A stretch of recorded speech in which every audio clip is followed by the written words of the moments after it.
காசாவுக்கு இறுதி எச்சரிக்கை, அசுரபலத்தோடு இறங்கிய இஸ்ரேல். இந்த தலைப்பு கேட்ட உடனே நிறைய பேருக்கு ஒரு விதமான பதற்றம் ஏற்படலாம். உலக நாடுகள் மத்தியில் ஒரு மிகப்பெரிய அச்சுறுத்தலாக மாறி வரக்கூடிய இந்த போர் அப்படிங்கிறது, இந்த போரால் அப்பாவி பொதுமக்கள் தான் பாதிக்கப்பட்டு வராங்க. யாரோ செய்கிற தப்பு, யாருடைய ஆதிக்கத்துக்காக யாரோ எதிர்த்து போரிடுறாங்க, சண்டை போடுறாங்க. ஆனால் பலியாகிறதும் பாதிக்கப்படுறதும் என்னவோ ஒன்றுமே தெரியாத அப்பாவி பொதுமக்கள் தான். இந்த வகையில் இந்த இஸ்ரேல் ஹமாஸ் போர் தொடர்பாக புது அப்டேட் ஒன்று மீண்டும் முதலிருந்து அப்படிங்கிற மாதிரி இந்த போர் தீவிரமடைய போகிறது, தீவிரமடைஞ்சு கொண்டே வருகிறது. எப்படி என்னன்னு பார்த்தோம் அப்படின்னா, இந்த இஸ்ரேல் ஹமாஸ் இடையான போர் அப்படிங்கிறது திரும்பவும் தீவிரமடைய தொடங்கியிருக்கு. இப்போது காசா பகுதியில் இஸ்ரேல் தரைவழி தாக்குதலை ஆரம்பிச்சிருக்காங்க. இதுக்கு முன்னாடி வான்வழி தாக்குதல் தொடர்த்தாங்க இல்லையா? இந்த அமைதி பேச்சுவார்த்தைக்கு பிறகு, போர் நிறுத்த அமல் இருந்ததுக்கு பிறகு மீண்டும் இந்த தாக்குதல் அப்படிங்கிறது தொடங்கியிருக்கிறது. வான்வழி தாக்குதல் நடத்தினாங்க. இப்போ தரைவழியாக போயிட்டு தாக்க தொடங்கியிருக்காங்க. காசாவில் இப்போ சமீபத்தில் தான் இஸ்ரேல் நடத்திய தாக்குதலில் குழந்தைகள், பெண்கள் அப்படின்னு ஒரு 400 பேர், அப்பாவி பொதுமக்கள் 400 பேர் பலியானாங்க காசாவில் இஸ்ரேல் நடத்திய தாக்குதலில். இப்போ இஸ்ரேல் காசா இடையே கடந்த ஜனவரி 19ஆம் தேதி அன்னைக்கு பார்த்தீங்கன்னா இந்த போர் நிறுத்த ஒப்பந்தம் அப்படிங்கிறது அமலுக்கு வந்தது. இந்த போர் நிறுத்த ஒப்பந்தம் அமலுக்கு வந்த பிறகு ஒரு விதமான ஒரு அமைதி இருந்தது. இதோடு இந்த போர் முடிஞ்சிடும், நடக்காது, மக்கள்லாம் நிம்மதியாக இருக்கலாம் அப்படின்னு தான் எல்லாரும் எதிர்பார்த்தாங்க. ஆனால் இஸ்ரேலுக்கும் ஹமாஸுக்கும் இடையே அந்த சண்டை அப்படிங்கிறது இப்போ மீண்டும் தொடங்கியிருக்கிறது. இந்த சண்டை இன்னைக்கு நேற்று கிடையாது. 2023ஆம் ஆண்டு முதல் இந்த போர் தொடர்ந்து நடந்துக்கிட்டே இருக்கு. இப்போ வரைக்கும் அந்த நாட்டுடைய அப்பாவி பொதுமக்கள் பாதிக்கப்பட்டு வராங்க. இஸ்ரேல் நடத்திய வான்வழி தாக்குதலில் காசாவில் பலியாக இருக்கக்கூடிய அவங்களுடைய எண்ணிக்கை அப்படிங்கிறது 400ஐயும் தாண்டலாம். இப்போது ரீசெண்டாக ஜனவரி 19க்கு பிறகு இந்த போர் நிறுத்த ஒப்பந்தம் அமலில் இருந்து அதுக்கு பிறகு மீண்டும் போர் தொடங்கிய பிறகு நடக்கக்கூடிய ஒரு மிகப்பெரிய தாக்குதல் இந்த தாக்குதல் அப்படின்னு சொல்கிறாங்க. இந்த தாக்குதல் பற்றி இஸ்ரேல் பிரதமர் அவருடைய அலுவலகம் ஒரு அறிக்கை வெளியிட்டிருக்காங்க. அந்த அறிக்கையில் பிணை கைதிகளை விடுவிப்பதில் ஹமாஸ் தொடர்ந்து சுணக்கம் காட்டி வராங்க. அதே மாதிரி இந்த விவகாரத்தில் அமெரிக்கா அதிபருடைய தூதர் அப்புறம் பிற மத்தியஸ்தர்களுடைய ஆலோசனைகளையும் தொடர்ந்து புறக்கணிச்சுட்டு வராங்க. இதனால் காசா மீது நாங்கள் தாக்குதலை தொடர்ந்து இருக்கிறோம் அப்படின்னு இஸ்ரேலுடைய பிரதமர் அலுவலகம் அறிக்கை வெளியிட்டிருக்காங்க. அதோடு இந்த நிமிடம் முதல் ஹமாஸுக்கு எதிரான இராணுவ பலம் படிப்படியாக அதிகரிக்கப்படும் அப்படின்னு சொல்லப்பட்டிருக்கு. இப்போ படிப்படியாக அதிகரித்தாங்க அப்படின்னா, ஏற்கனவே இந்த போர் காரணமாக ஹமாஸ் நிலைகுலைந்து அங்கு வாழக்கூடிய மக்கள்லாம் பரிதவிச்சுட்டு வராங்க. ஒரு குழந்தை தன்னுடைய தாய் தந்தை இழந்து, ஒரு கணவன் மனைவி இழந்து, மணவன் கணவனை இழந்து, சொந்தங்களை இழந்து, யார் எங்கே இருக்காங்கன்னு தெரியாமல், இல்லை கை கால்களை இழந்து அவதிப்பட்டு ஹாஸ்பிட்டலில் அட்மிட் பண்ணி ரொம்ப கொடூரமாக இருக்குது அந்த பகுதியே. இப்போது மீண்டும் இஸ்ரேல் ஒரு முழு அசுர பலத்தோடு இறங்கியிருக்காங்க. இன்னும் அந்த பலம், அந்த இராணுவ பலம் அப்படிங்கிறது படிப்படியாக இன்க்ரீஸ் பண்ணும் அப்படின்னும் இஸ்ரேல் எச்சரிக்கை கொடுத்துருக்காங்க. இந்த அடிப்படையில் மத்திய காசாவில் டேர் அல் பாலா அப்படிங்கிற ஒரு இடம் இருக்குது. காசாவில் மத்திய, அதான் சென்டரில் இருக்குது அந்த இடம். அந்த இடத்துல இஸ்ரேல் வான்வழி தாக்குதல், போர் விமானங்கள் மூலமாக மேலிருந்து தாக்குதல் நடத்தினாங்க.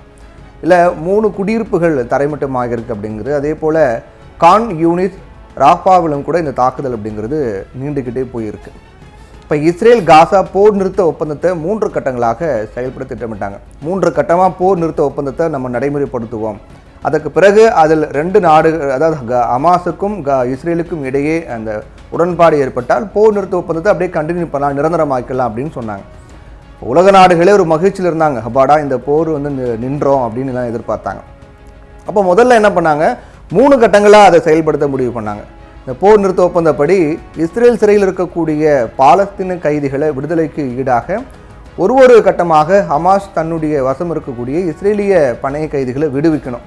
இதுதான் அவங்க போட்ட அக்ரிமெண்ட். இதில் ஒவ்வொரு இஸ்ரேலிய பணைய கைதிக்கும் 300 பாலஸ்தீன கைதிகளை இஸ்ரேல் சிறையில் இருந்து விடுவிக்கணும் அப்படிங்கிறதா இந்த நிபந்தனை. போன 2023ஆம் ஆண்டு அக்டோபர் 7ஆம் தேதி நடத்தப்பட்ட தாக்குதலில் பிடிச்சிட்டு போனாங்க இல்லையா ஹமாஸ் அமைப்பு, இஸ்ரேலை சேர்ந்தவங்களை, அவங்கள உடனடியாக விடுவிக்கல அப்படின்னா நினைச்சு பார்க்க முடியாத விளைவுகளை சந்திக்க வேண்டியது இருக்கும் அப்படின்னு இஸ்ரேல் பிரதமர் நேதன்யாகு வார்ன் பண்ணியிருந்தார். இந்த எச்சரிக்கைகள்லாம் பல கட்டங்களாக பல விதமாக கொடுக்கப்பட்ட நிலையில் பிணை கைதிகள் விடுவிப்பில் ஹமாஸ் எந்த முன்னேற்றமும் காட்டாததை சுட்டிக்காட்டி இஸ்ரேல் தாக்குதலை இப்போ மீண்டும் தொடங்கியிருக்காங்க. பிணை கைதிகளை பரஸ்பரம் நாங்கள் இத்தனை கைதிகள் விடுவிக்கிறோம், நீங்களும் அதே போல் எங்கள் நாட்டை சேர்ந்தவங்களும் விடுவீங்க அப்படின்னு 2 நாட்டுக்கு இடையான அந்த அக்ரிமெண்ட் போட்டாங்கல்ல, அதை வந்து ஹமாஸ் சரியாக ஃபாலோ பண்ணலை அப்படிங்கிறதும் இஸ்ரேல் வைக்கக்கூடிய குற்றச்சாட்டாக இருக்குது. இப்போது தரைவழி தாக்குதல் தொடங்கப்பட்டிருக்கு. இந்த தரைவழி தாக்குதல் அப்படின்னா ரொம்ப தீவிரமாக இருக்கும். இப்போ காசாவில் இஸ்ரேல் நடத்தக்கூடிய தாக்குதல், இந்த தரைவழி தாக்குதல் அப்படின் போது இன்னும் அது அதிகமாக இருக்கும். அசுரபலத்தோடு இறங்கியிருப்பாங்க. அப்புறம் காசா மக்களுக்கு இஸ்ரேல் ஒரு கடைசி எச்சரிக்கையும் விடுத்திருக்காங்க. மத்திய மற்றும் தெற்கு காசாவில் ஒரு குறிப்பிட்ட இடங்களை துல்லியமாக குறிவைத்து தாக்கும் தரைவழி தாக்குதலை ஆரம்பிச்சிருக்கிறதா இஸ்ரேலுடைய பாதுகாப்பு படை தெரிவிச்சிருக்கு. முக்கியமாக அந்த பகுதிகளை திரும்பவும் அவங்களுடைய கட்டுப்பாடு இஸ்ரேல் கட்டுப்பாட்டுக்குள்ளே கொண்டு வரதுக்காகவும் அதுக்கான முயற்சியிலும் இஸ்ரேல் மேற்கொண்டு வரதா சொல்லப்பட்டிருக்கு.